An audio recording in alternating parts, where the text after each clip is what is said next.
Hi, I'm Tess. I am the current chair of the National Coalition for Sexual Freedom. The NCSF is committed to creating a political, legal, and social environment in the U.S. that advances equal rights for consenting adults who engage in alternative sexual and relationship expressions. The NCSF aims to advance the rights of and advocate for consenting adults in the BDSM, leather, fetish, swing, and polyamory communities. We pursue our vision through direct services, education, advocacy, and outreach in conjunction with our partners to directly benefit these communities. On December 15th, 2020, the NCSF board presented Vi Johnson with the Race Bannon Advocacy Award. The NCSF is proud to add Vi Johnson to our list of recipients as a giant in advocacy to our constituent communities. In this video, you'll find Russell Stambaugh and Susan Wright presenting the award, as well as Vi Johnson and her family giving us a tour of the Carter Johnson Leather Library.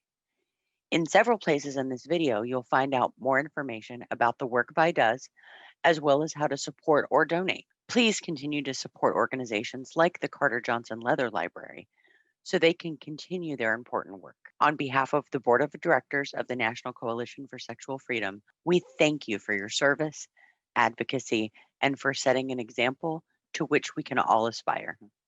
Hello, I'm Susan Wright. I am the spokesperson for the National Coalition for Sexual Freedom, and I'd like to welcome you to the Race Bannon Advocacy Awards ceremony. The Race Bannon Advocacy Award is presented by the National Coalition for Sexual Freedom, and to handle today's ceremonies, I'm going to hand it over to Russell Stambaugh, PhD, who is a past recipient of the Race Bannon Advocacy Award. The Race Bannon Advocacy Award is conferred by the Board of Directors to the National Coalition for Sexual Freedom to people we believe have made outstanding advocacy contributions to the lifestyles, especially BDSM, consensual non-monogamy, and swinging communities whom we represent.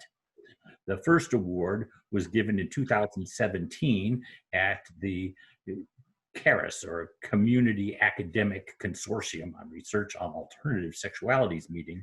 Their very final meeting, somebody rustled up an award and gave it to Russell. And when CARIS decided that it was going to stop producing conferences, NCSF decided they'd take over the award and name it after Race Bannon, who is one of our founders and has founded a number of important kink institutions that made him the flagship person for our award. So that's the Race Bannon Advocacy Award. And in 2018, we conferred that to him on a small ceremony conducted on the street in front of Harvey Milk's offices in the Castro district of San Francisco. Last year, we awarded the award to Gail Rubin Phd, who is a long-time teacher, an analyst, and institution starter for the kink community. She was a founding member of Samoa, as well as having written important early documents framing what it is that we do. And we gave that to her. Race Bannon conferred it to her on the street at the ceremony's Dory Alley in 2019. So our recipient today is the fourth winner of the Race Bannon Advocacy Award, and she is Vi Johnson, and we're giving the award to Vi because of her fabulous contribution to the communities by starting the Carter Johnson Library and Collection and serving as its director and chief librarian, chief storyteller, main advocate, and figurehead for the 15 odd years of its existence. Last year, she had a noteworthy success in brokering the movement of a huge portion of the Center for Sex and Culture's collection of written materials that were moved all the way across the continent from San Francisco to Evansville, Indiana, where not just the library dwells, but an entire complex of buildings, institutions, and homes that serve as the center of the community that surrounds the Carter Johnson Library and Collection. Vi herself has been a longtime weatherwoman, and even longer than that, identified as a vampire. She has been a spokesperson for our field back when there were hardly any community organizations to join. She has been a leather leader. She has served on the board of directors of the Leather Archives and Museum, but her singular contribution is to create a library where all kinds of written and printed materials, video materials, posters, ephemera, everything having to do with the organization of the kink communities, and with a special emphasis on the collection of Black erotica from a period when really hardly anybody was collecting these materials. They were simply gathering them for their own use. Their motto, to preserve, is based on preserving from the trash pile all that evidence of people's passion, people's lives, and the work that they did to create communities. I really can't think of anybody who has more experience in crafting the narratives of how people put communities together and why it's important to have evidence of what those communities did and how they did it and why they did it and how they represented themselves in telling our own stories. Why telling our own stories is obvious to me as a psychotherapist, but it's also extremely important in our communities where we are subcultures as part of a culture that's actually in many ways hostile and stigmatizing of what it is that we do. So owning our own stories and learning how to tell them well is in many ways the essence of building durable kink communities. And so for these reasons, we have given you the fourth 2020 version of the Race Bannon Advocacy Award. Thank you very much for your tremendous contribution and service. You know, when Russell contacted me and said that I had won this award, I was flabbergasted and had to pick my jaw up off the floor. Jill, my partner, saw my reaction and began to tease me and said, you know, you deserve this. Russell contacted me and said that I had won this award. I was flabbergasted and had to pick my jaw up off the floor. I thought about that for a minute and realized that that is basically what crones do. The job of the crone is to be the storyteller. It's not something that we look for rewards for. It is what the crone does. It's what grandmothers do. And so when you said I was getting an award for it, especially one named after an old and dear friend, I was stunned, I was honored, and I had to get the onions out of the room because obviously there were onions because there was water all over my face. And then an envelope arrived, and it weighed more than any book that I would normally order. And I was so tempted to just rip the envelope open and see what was in it. And so I yielded to a bit of temptation and opened the envelope, but I haven't opened the package. So may I? Wow.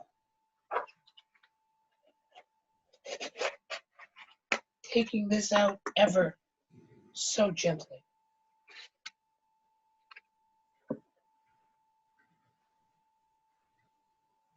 That is one amazing piece of glass. For those of you who don't know who's sitting beside me, the wind beneath my wings is Robbie Robinson, and soon to be the director of this place when I get bumped upstairs, which I'm looking forward to. Well, would you read that for me? Your eyes are better than mine. Get the onions out of your eyes, too. In recognition for her support for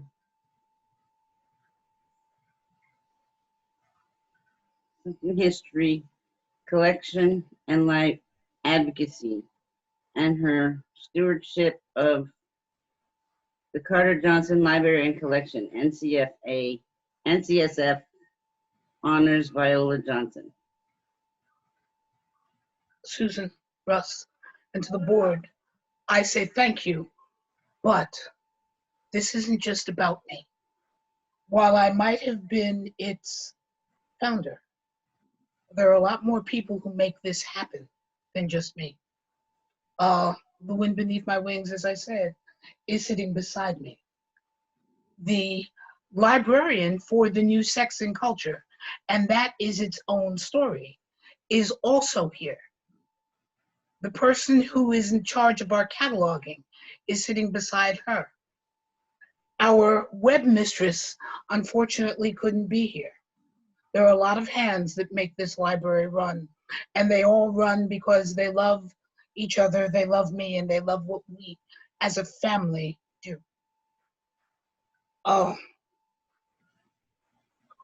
What keeps coming to mind is wow.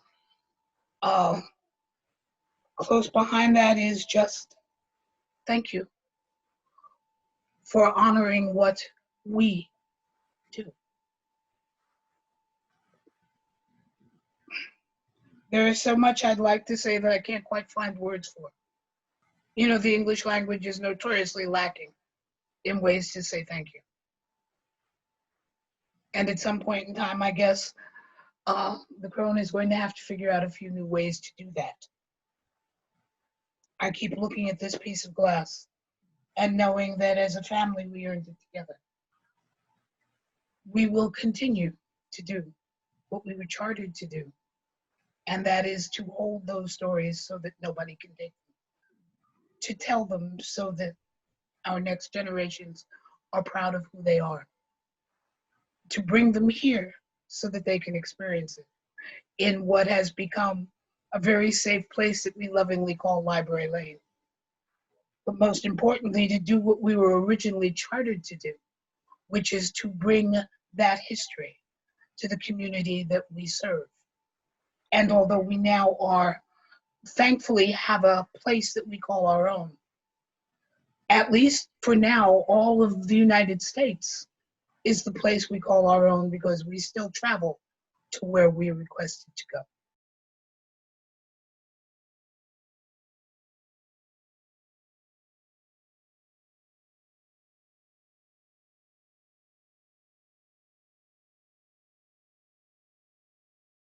Hi, I'm Lady Katarina. I'm the librarian for the Center for Sex and Culture here with the Carter Johnson Librarian Collection. I was inherited with the collection when it came across the country last year. I was the head librarian for the Center for Sex and Culture before moving over to here and working with Mama Vi. What I'm going to show you now is show you the holdings of the library, or at least partial holdings of the library. Currently, we are in Ephraim's room. So this is our view of Ephraim's room. It's also our gaming room. We have definitely different kink games up here and other games. We got a lot of novels and pulp and dime store novels and trade backs. We do have a TV with a PlayStation 5, a Super Nintendo, and a working computer.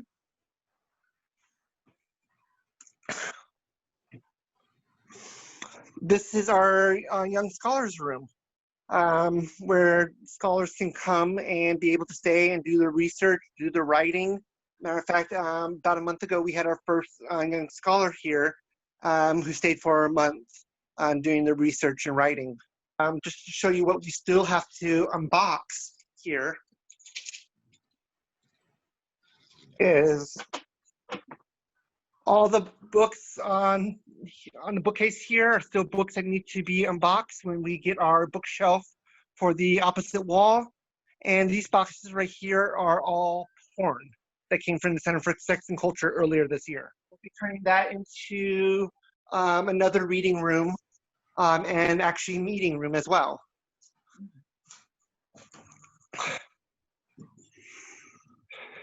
So right here is our main room with most of our sexuality and psychology. And now, let's go next door. By way of explaining Library Lane, the first house that you see is now the property of Katarina and her husband, Sebastian. The second building, this one, is the Center for Sex and Culture. Madness made me buy the building because I didn't have any place else to put the books. The first building that we got together is the library.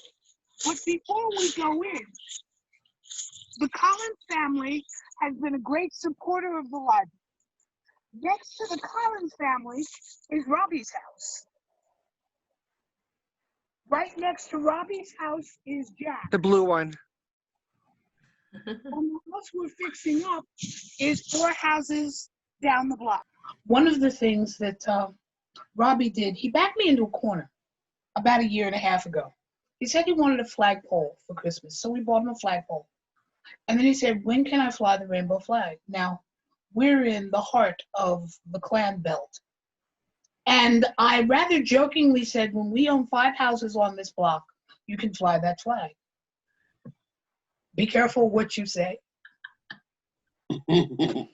Because now there are 6, soon to be 7. But in putting up the library flag on his flagpole and the rainbow flag, it seems to have freed a lot of people to put up theirs. And now rainbow flags fly in this neighborhood other than June.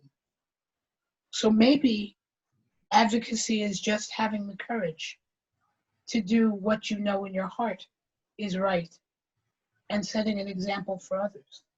That's part of what the library family does. And I am so proud of them I could burst.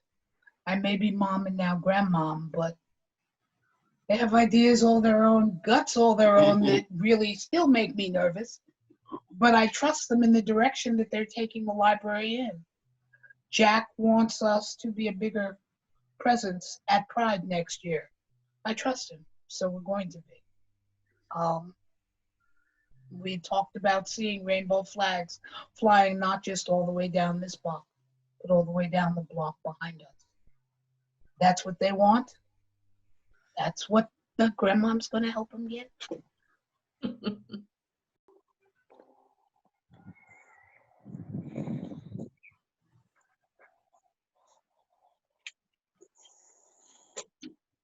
Welcome to the library.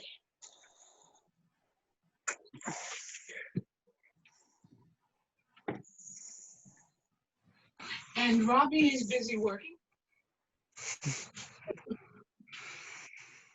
This first room is dedicated to a wonderful woman who is very much like a sister to me. So it is simply called My Sister's Reading Room.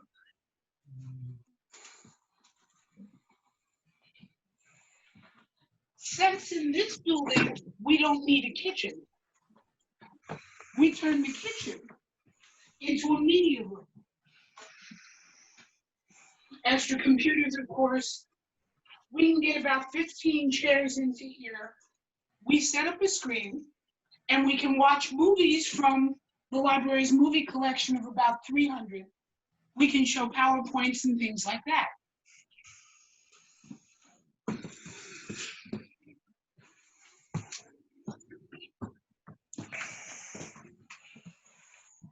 This is the room where you are most likely to find Jack. This is the library's magazine room, and where we do a lot of our cataloging. This room is named after one of the few men I ever called Daddy, and that's Tony DeBlas. In here, you'll find runs of magazines going back to, let's see, our oldest is Photoplay of about 1903, and complete collections of everything from the Leather Journal to Queer to some of the early 30s and 40s erotica, like Advocacy, a lot of lesbian magazines, pro-dom magazines, transgender magazines, including Tapestry Journal, and a lot of other of the fashion magazines, Bizarre, Exotique, Erotique, the comic books that our next gen is reading, a lot of bondage magazines, and so on. We even have furry magazines and furry porn.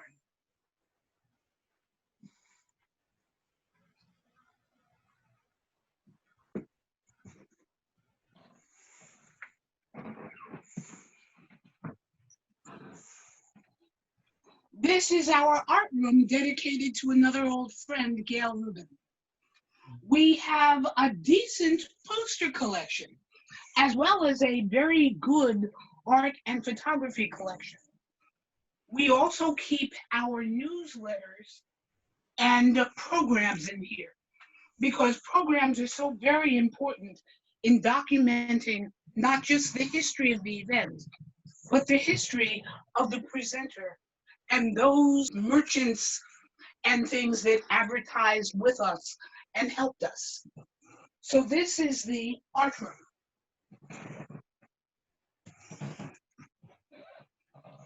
And last, but certainly not least, is the room where you are most likely to find me when I want to hide out from the world.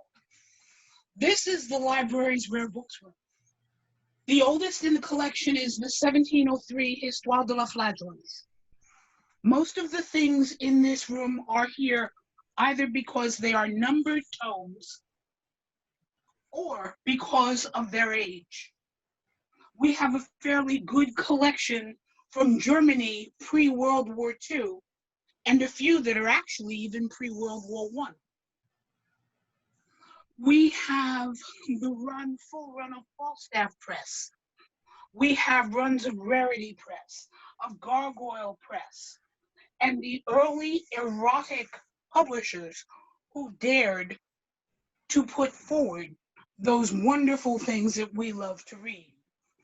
We have a lot of the late 1800s and early 1900s French and English magazines. I am pleased to say we have a full run of one of the Kansas anarchist newspapers called Lucifer the Light Bearer. And we're told that it is one of only a few complete press runs from the late 1800s that still exist. It's the place where you're going to find me curled up most of the time. And what's just sitting here now? Tony DeBlas's book on mammalogy. I was reading it the other day. Of all of the things that we work so hard to save, this is probably the treasure that we're trying to preserve for our next generation the most. While burning any book is bad, if someone burns a copy of Doing It for Daddy, there are 25,000 other copies. If someone burns a copy of Die Wiederherrschaft from 1913, only 1,500 were ever printed, and I doubt that 500 still exist. So these are the books that we are fighting hardest to save. And that is the last room in the library, at least for now.